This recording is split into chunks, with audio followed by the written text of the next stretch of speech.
Everyone, it's Helen here with Health and with Helen. Thanks for joining me. I've been going through the book of Genesis and I came across one of my favorite chapters, the one about Sodom and Gomorrah, Sodom and Gomorrah, however you want to pronounce that. I did not go to seminary school. I'm not a theologist. Regardless, doesn't really matter. I still absolutely love this particular chapter in the Bible because here you have the Lord and you have his angels, and they've heard a loud outcry in the highest of heaven of all the wickedness going on in these cities.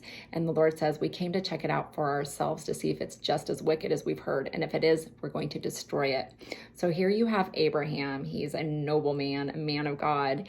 And he's obviously a little emotionally invested because his nephew Lot lives in this city. And so he asks God, will you destroy it if you find 50 righteous people there? And God goes, no, I won't destroy it if I find 50 righteous, because there's God's heart. He's so merciful. And then Abraham goes, what about 45? And he's like, nope. What about 40? Nope. What about 35? What about 30? What about 20? And God's like, no. And he goes, what if there's only 10 righteous people? Will you spare the city for 10? And God goes, yes. And so they went about their way. They went into the city. And of course, the Lord and the angels found that it was just as wicked as they had heard. They did end up finding Lot, and they go to Lot's house. Lot invites them in, but no later than 5 minutes. And you've got all these people trying to come in and break down the door, these wicked men. And the angels are like, Lot, you need to get your family and we need to get out of here because God's going to destroy the city. So Lot goes and tells his family, and a lot of them laugh at him, if you will. They're kind of like, what are you talking about? We're not going anywhere. There was a disbelief going on there. They were like, we're not going anywhere. And Lot even himself was sort of dragging his feet. But then the angels tell him, no, you got to get your wife now and you got to get your children because we are going to destroy the city. There's going to be burning sulfur coming down here soon. So let's go. And they go, we're going to send you into the mountain. And Lot goes, no, please do not send me to the mountain because they'll find me there. My life will end there. And he goes, send me into this little tiny city. And they're like, okay, we'll send you to the city. It doesn't matter. Just start running. And whatever you do, don't look back. All right, so that's the part that gives me goosebumps every time. It gives me conviction too. And I'm like, that hurts. Okay, because what happens is Lot and his wife and his girls are running out of the city as fast as they can, and all of a sudden it's raining down sulfur.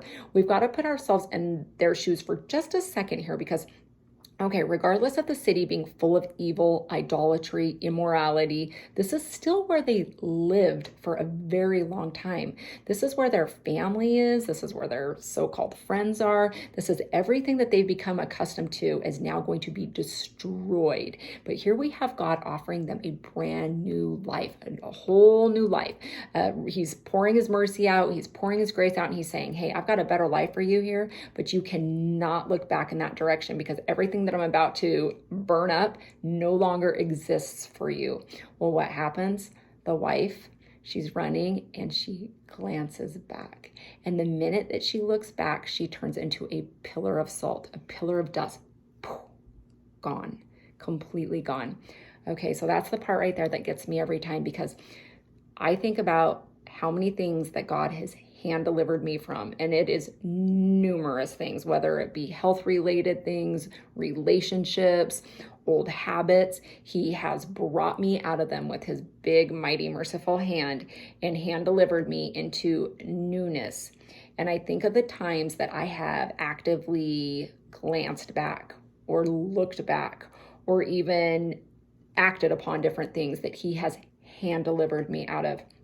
And it breaks my heart because you see his heart here and he's saying, I'm going to give you another chance because I love you and I want what's best for you. Why would you even want to waste your time with that? That was destroying you. That was sinful. That was death.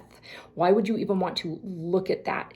And I think so often the enemy, I know the enemy works here, but you focus in on maybe one or two little tiny things that maybe were right in that really terrible situation. And you're like, oh, wait a minute. I remember that good thing, or I remember that little thing there. And instead of focusing on the 10,000 red flags that were there, the 10,000 things that were wrong with the situation, you're like, well, wait a second.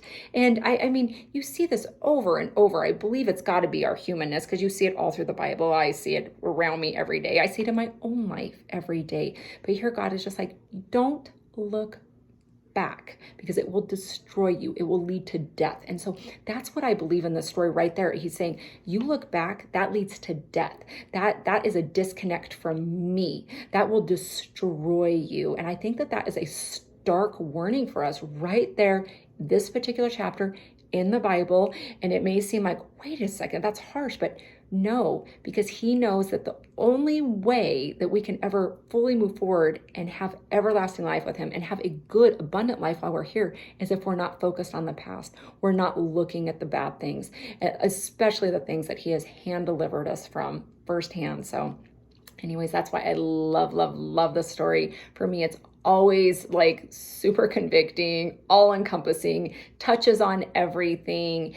And it just shows you his heart, and that if we're still here right now and we're not pillars of dust, well, we can thank the cross for that. We can thank Jesus for that. And we can just thank God for his mercy and that he is not finished with us yet. And the best thing that we can do today is say, I'm not looking in that direction. I don't want those things.